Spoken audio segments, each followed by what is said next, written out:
I never imagined being told by my parents, who adore my genius sister, that I was no longer needed. Having one child is enough. We don't need a failure like you. Sandy needs a lot of money to bloom her talents, so if you can pay the monthly rent of $1,000, we might reconsider. My parents decided to kick me out of the house while I was still young. My uncle reached out to help me, unable to hide my confusion. Though I'm poor, if you don't mind, Emily, I'd really like to be your parent, he said. I immediately accepted his offer. My name is Emily. I am now 30 years old, but my life has a complex background. Before talking about my family environment, please listen to my story. I was born to a typical salaryman father and a stay-at-home mother. We lived with my grandparents in my father's family home, where my unmarried uncle also lived. I started living with my uncle when I was 4 years old. He was 24 at the time. Living at home at that age might not be so unusual. However, my uncle had special circumstances that kept him from leaving home. He had been frail since childhood and continued to have health problems as an adult, making it difficult for him to hold a steady job, so he ended up living a life of irregular part-time work. Working just a few hours a few days a week was not enough income to live on his own. Perhaps feeling inferior because he was dependent on his parents, my uncle always looked guilty. I frequently witnessed my father yelling at my uncle, "You really are a burden." Such incidents were limited to when my grandparents were not around. My grandparents loved both their healthy son and their frail son without discrimination. With decreased income due to the recession and being forced to live together, my father seemed to want to behave modestly in front of his parents. However, in places where they were absent, my father was always harsh, contemptuous, and mocking toward my uncle. Seeing this, my uncle would just look sad, never getting angry or talking back. "Why don't you get angry?" I once asked innocently as a child. With a puzzled look, my uncle replied, "Because I really am receiving support from my parents." As a child, I accepted that reasoning, but as an adult, I think my father is receiving the same support, so he has no right to criticize. If I had understood that at the time, I would have supported my uncle.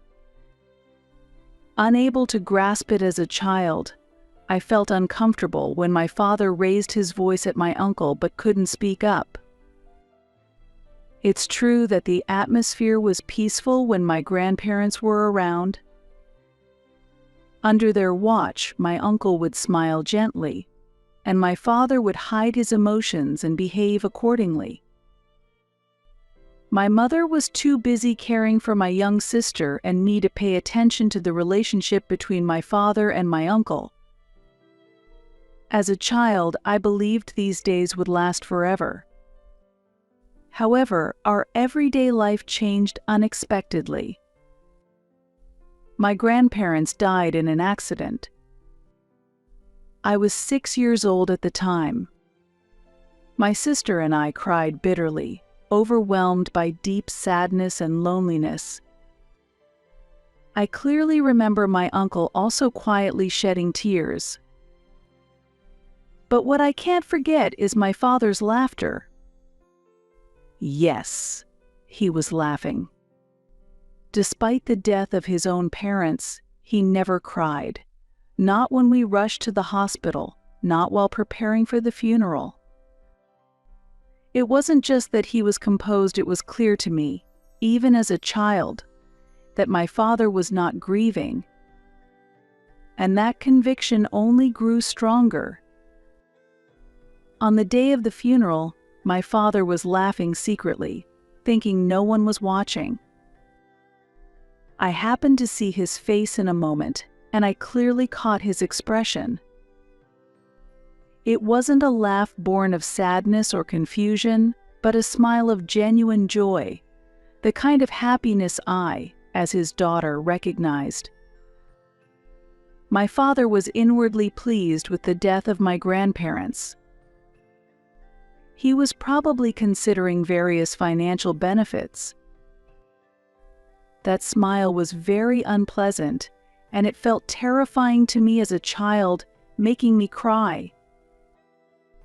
Perhaps it was taken as tears for the death of my grandparents.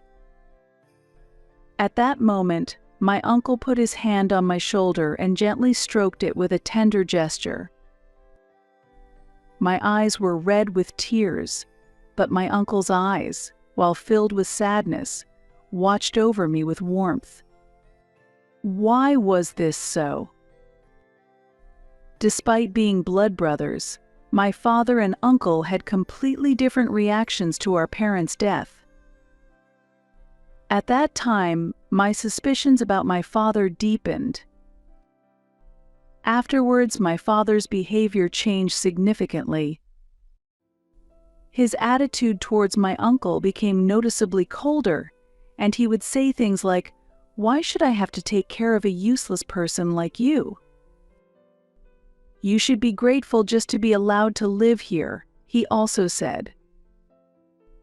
"If you can't even pay rent, I should take all the inheritance," he declared. I didn't understand it at the time, but these statements were clearly unfair. Legally, the inheritance should be equally divided between siblings, but my father tried to monopolize it. My uncle had the strength to stand up to him and could have resorted to legal action if necessary. However, my uncle chose not to do so. While showing a saddened face, he didn't argue back or claim his share of the inheritance. Worried about my uncle, who seemed to have lost his will, I asked, "Are you okay?" To which he replied weakly, with a smile, "I'm frail and things aren't going well with my job, so it can't be helped." Day after day of verbal abuse from my father worsened my uncle's frail condition, leading to weight loss and a pale complexion. Despite this, my uncle always told me not to worry, smiling at me. However, 3 months after my grandparents passed away, my uncle was ultimately driven out of the house. "You're useless. Get out," my father said, and without saying or doing anything, my uncle left. "Uncle, don't go," I pleaded in despair, tugging at his arm, but he gently removed his hand from mine, placed it on my shoulder, and said, "Don't worry. Emily, you're strong, you'll be okay even without me." "But I'm worried about you," I replied. I was worried about my uncle, who was not healthy and couldn't hold a regular job, having to live on his own. As I looked at him with tears in my eyes, he said, "It's okay," and left. The farewell from my uncle was deeply saddening, but there was nothing a young child like me could do. Furthermore, I myself was soon in a situation where I couldn't afford to worry about others. 2 years after my grandparents passed away, the 8-year-old me was attending elementary school regularly, and my 6-year-old sister Sandy was about to enter elementary school as well. It all started when my mother mentioned that Sandy had been praised for being very smart in kindergarten. "This intelligence must definitely be inherited from me," my father exclaimed excitedly, and impulsively decided to have her take an IQ test. We were all astounded by the results. An IQ of 150. This is my DNA. The impressive number IQ 150 was displayed. Although I couldn't fully comprehend what made this so incredible, I understood that my sister was exceptionally gifted. "That's amazing, Sandy." He. "Thank you, big sis." When I casually praised her, she smiled joyfully. Those were truly happy times. But that was as good as it got. The developments that followed were the worst. "All right, let's have her take entrance exams," my father decided. So soon. My mother was surprised, but she was pushed by my father's unfounded confidence that if she's talented, it will be fine, and she got excited too. From then on, my sister began attending tutoring every day. Since my mother accompanied her, household chores were often neglected. As a result, the responsibility was shifted to me. "Since your mother and Sandy are busy, you'll take care of the house," I was commanded. Thus, doing laundry and cleaning became part of my daily routine. After school, I had no time to play. I had to go straight home and finish the chores, or I would be scolded by my parents. Days began to appear where I would skip meals because I hadn't done the chores. "You're a failure, we can't spare time for you," I was scolded. "Why can't you get perfect scores?" was a routine scolding from my father for my grades in the 90s. "Really, can't you be a bit more like your sister?" my mother said. Even if I scored high on tests or came out on top at sports day, my parents neither praised me nor paid attention to me. I was just continually ignored. "Be like your sister, Sandy," was like a mechanical repetition. Moreover, they would add condescending words such as, "It's impossible for you, but Sandy is a genius. You're just incompetent." Sandy indeed had talent, and she made remarkable progress in a short time at tutoring, quickly passing the entrance exams. As a result, my parents became even colder towards me. They spared no expense on Sandy. I couldn't get new clothes and had to make do with ones that had become too small. Sandy could enjoy delicious meals. I got leftovers. Sandy was taken on trips. I had to stay home and watch the house. My parents clearly favored only Sandy. "This child has a promising future. She'll secure our old age," my father boasted. Should we make her a doctor, or perhaps a lawyer? Becoming a politician wouldn't be bad either, my mother pondered. "We're really lucky to have such a talented daughter," my father said proudly. My existence went unnoticed by my parents, and me, crying behind Sandy, continued to be overlooked.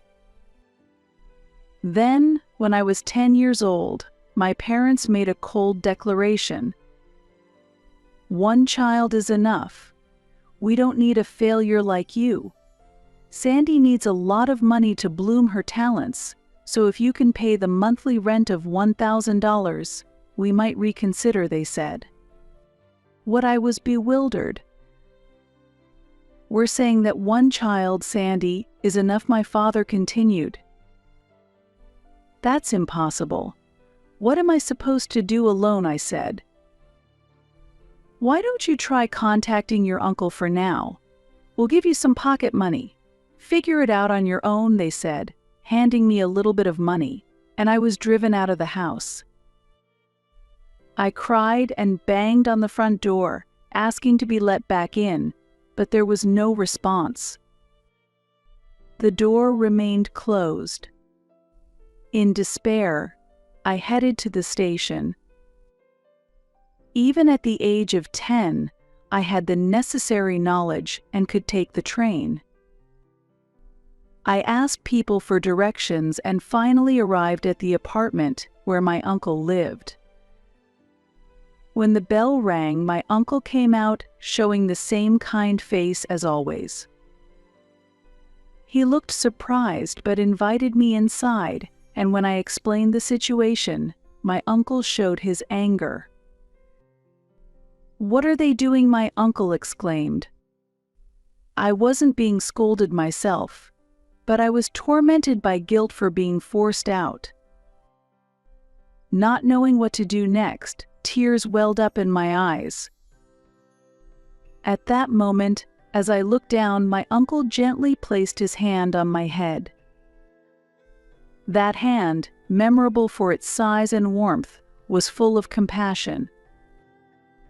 "It must have been hard, but don't worry anymore," my uncle said. "But what should I do now? As you see, I'm prone to illness and have little income, so I'm poor," my uncle said with a wry smile as he looked at me. Although we had lived apart for a while, my uncle's expression had grown much stronger than before. Perhaps there had been some change in his feelings due to the distance from my father. Looking directly at me, my uncle said with a smile, "I'm poor, but if you don't mind, Emily, I really want to be your parent. I'd like to become your foster father. I might not be very reliable, though." Before he finished speaking, I had already jumped into my uncle's broad chest. It was similar to my father's, yet entirely different. That chest gave me a great sense of security. "You don't have to worry about anything anymore." Hearing that, I cried with relief, and my uncle gently stroked my back, comforting me. It felt like he was treating me with the deep love of a real parent. After that, I was raised by my uncle. As my uncle was indeed poor and often ill, life with him was not straightforward. However, there were always smiles in our home, and the laughter that I had forgotten while living with my parents returned in abundance with my uncle. It was a poor yet warm household indeed. My uncle continued to give me boundless love. With deep gratitude in my heart, I lived each day to the fullest. Whenever I tried hard, my uncle always praised me. Even if the results weren't great, he valued the effort itself. Encouraged by this, I worked even harder. Gradually, I began to forget about my parents who had never praised me. I grew up healthy under my uncle's care, and before I knew it, 20 years had passed. I am now already 30 years old. And now, there is a familiar face in front of me. Dad, Mom. "It's been a while, Emily. Have you been well?" my father says with a smile, fading from my distant memories. My eyes, directed at my father, who has aged significantly and whose hair has thinned, show undisguised coldness. And for good reason. It's a "what do you want now" kind of situation. Unperturbed by my icy gaze, my father suggests, "Well, let's let bygones be bygones and get along as a family from now on." My reaction is predictable. What are you talking about? Get along as a family? You must be joking. Figures. A failure always has a bad attitude. Can't be helped. Maybe it's time to re-educate you. That's enough. Please go back home. I firmly stopped my father as he tried to enter the apartment. At that moment, my mother joined in, fueling the conflict. "Emily, don't be stubborn and accept our help. You surely can't be happy living in such a run-down apartment," my mother blurted out. You have nothing to do with this. Please leave. No need to be so haughty. Come on, let us in. No, just go home. Let us in. Go home. Even though they've aged, they pushed with more strength than I expected. Maybe it's because there were two of them, which made it hard for me to push back. We kept shoving each other like kids playing push and shove, but I managed to stay calm until the moment my father tried to step over the threshold. That's when I gave them a hard push back. Who? Ah. The force sent both my parents tumbling onto the ground, landing on their backsides. I ended up standing above them, looking down. Ugh, you're so annoying. What did you just say? I'm busy, so can you just leave already? What kind of way is that to talk? How do you even see us as your parents? I haven't considered you my parents since the moment you threw me away. But we took care of you until you were 10. Until 10, huh?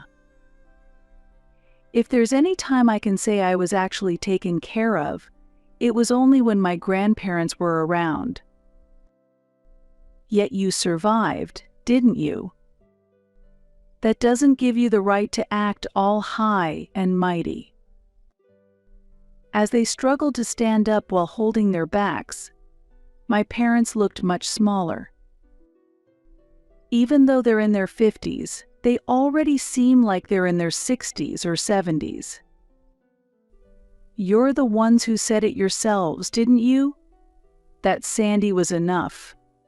With your genius daughter, there's no reason for you to come see me now.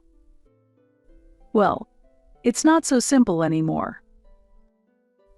At my words, my father grimaced and responded in an irritated tone. Did something happen to Sandy?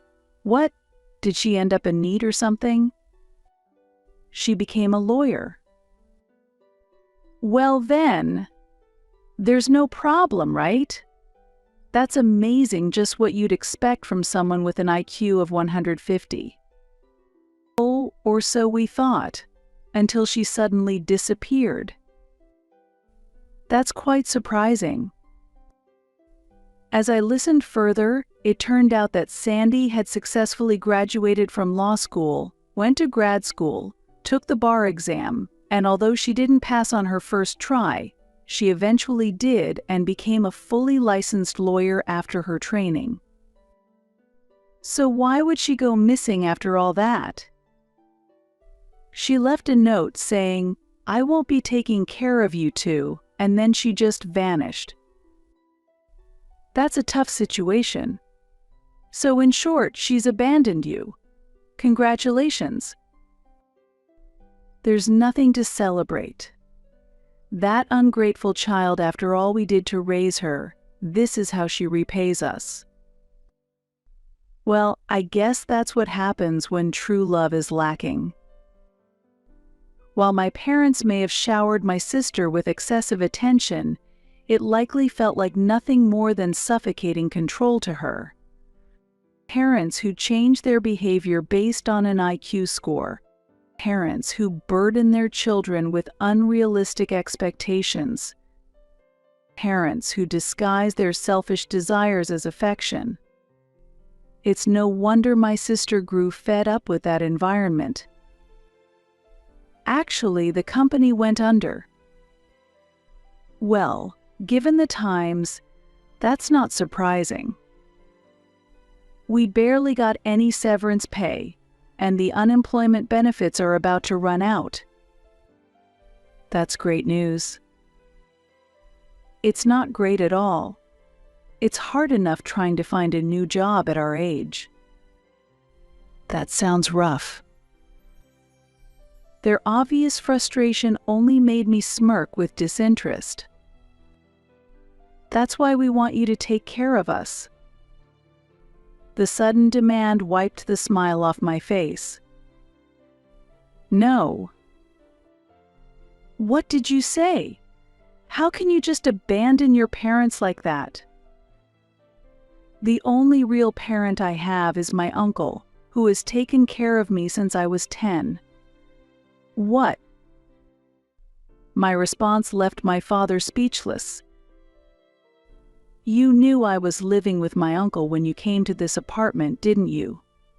So why are you acting surprised now? Do you really think of him as your father? My uncle, who gave me genuine love, is my true father. My words, which implied that parents who don't show love aren't parents, left my parents with stunned expressions. Even though he was sick and weak, my uncle still worked hard to support me. I wanted to repay his efforts, so I worked hard too. Wait, does that mean you actually have a proper job? Well, kind of. As I shrugged, my father suddenly grabbed my shoulder tightly. Let go of me. So, you're angry and a bit embarrassed too, aren't you? Please listen to what I'm saying. No need to listen. I understand it all. You were lonely, weren't you? You're sulking because only your sister got all the attention, right? But deep down, you're happy to see your parents, aren't you? Stop creating your own story. Don't worry, from now on, we'll be proper parents and stay by your side. I had no idea what he was talking about. Could it be that my father is already showing signs of dementia? For a moment, I stared blankly at my parents, and their ridiculous expressions made me burst out laughing. Why are you laughing? Is it because you're happy? Haha, not at all. Just so you know, in the past 10 years, I never once thought about either of you. Thanks to my uncle, I had a fulfilling life. As my parents stared at me in shock from my sudden laughter, I continued to speak. Actually, I received a scholarship to graduate from university. Oh, really? Then you must have gotten into a good company. Yes, I did. I got a job at a well-known big corporation. That's great to hear. And through an unexpected connection, I also got married. Oh, well, then I have to meet the groom and give my greetings. No, that won't be necessary. No, it's only proper that I should. That's impossible. He's currently overseas. Oh, I see. Wait, what? By the way, Uncle is also overseas. What? Your uncle too? I thought you were living here alone. I figured your sickly uncle had already. Don't go assuming my uncle is dead. He got a job assignment abroad, and since it's in a place with a good environment for his health, he went along. Now he's happily spending time playing with my kids. You have kids too. My parents were almost too stunned to process all the surprises I was throwing at them. With their bewilderment on full display, I smiled brightly. At first, Uncle wasn't keen on living together with us, but he eventually agreed. Now we're all living happily as one family. Well, in that case, we could move overseas too. Sure, go ahead. But we won't live together, and I won't be taking care of you. You're free to do what you want with your own money.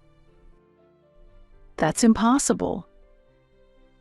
Are you really going to abandon your parents? You're the ones who abandoned me first.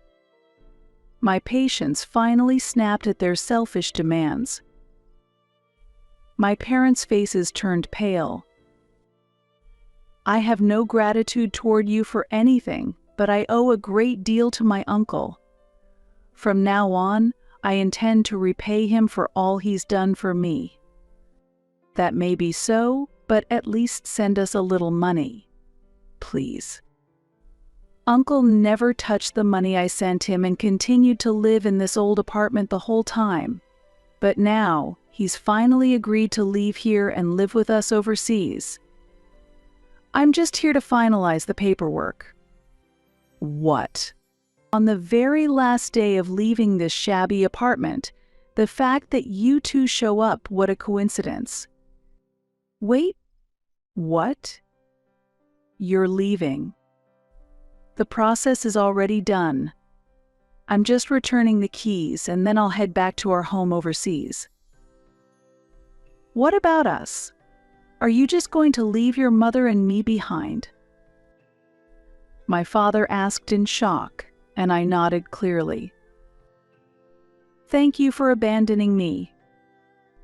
I said that with a smile, leaving them speechless. Truly thank you. Because of you, I'm happy now.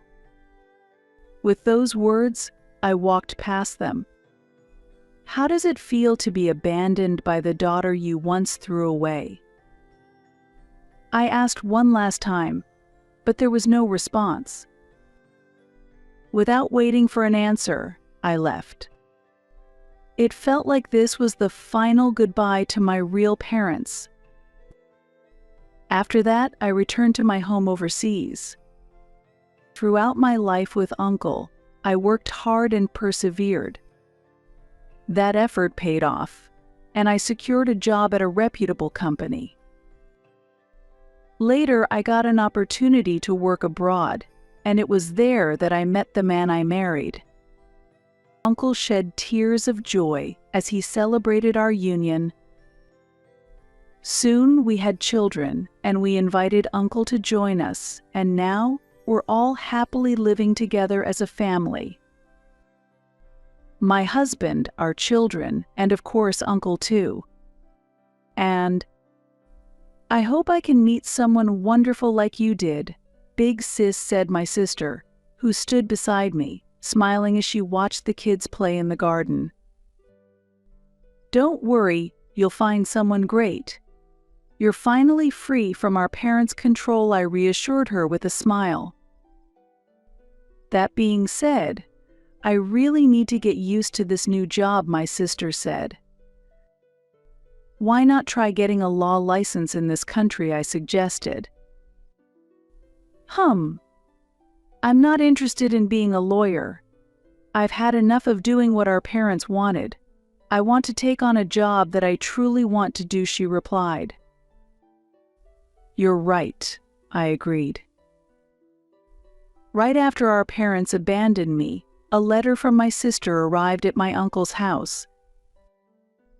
In it, she described how she was suffering under the excessive expectations and pressure from our parents. After discussing it with my uncle, we secretly arranged to meet my sister on her way home from school. We kept in touch without our parents knowing. My sister wanted to live with us, but with my uncle's financial situation, it was impossible for him to support both of us. More than that, our parents would never allow it, so my sister endured living with them until she became an adult and could plan her escape. It was a tough ordeal, but she overcame it and finally gained her freedom. While our parents were distracted, celebrating her success as a lawyer, she moved out and became independent. Of course, I was there to help her. Although she secured a job here, she's struggling to adapt to the new language and environment, but I'm sure she'll be fine. There's no one more resilient and hardworking than my sister, who withstood the strict upbringing of our parents, so she'll adapt quickly. On the other hand, although I was worried about Uncle said he's planning to attend a language school, I told her, and she nodded with a smile. That's great.